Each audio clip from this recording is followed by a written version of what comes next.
In the United States alone, we throw away half of the food we make. Factors into being like 1 billion pounds of food every year, which works down to being like 1,000 pounds of food a minute. My name is Andrew Dalton. I've been dumpster diving for about 3 years. If I do buy food at a grocery store, it's something very specific. I'm a senior at the university. I'm an English major with a minor in secondary ed.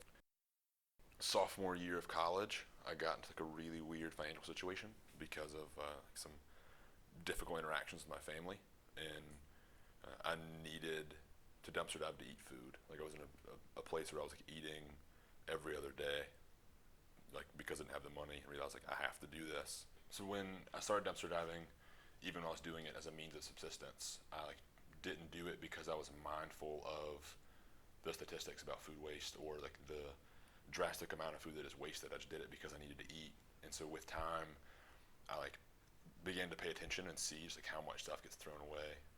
I feel like there is another side to like why they wouldn't want you to take food out of their dumpster. I mean, there's like a capitalist consumerist gain to be had. Like I'm not going to make money because they're getting us out of the trash, and they know it's perfectly good in their dumpster.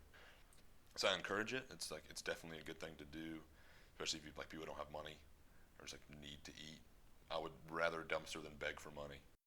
Dumpster diving is definitely a gray area. For the most part, a cop will just ask you to leave. And they always get kind of confused when you tell me you're like a university student. Like, don't you have like food stamps or something? Like, no, I tried. And they're like, well, get out of here, just leave. Like, I don't want to worry about it.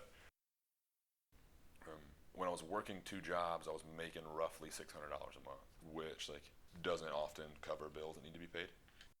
I'd say it would be your average college student, like trying to get by, and so that's kind of how it worked. So I had to resort to other means.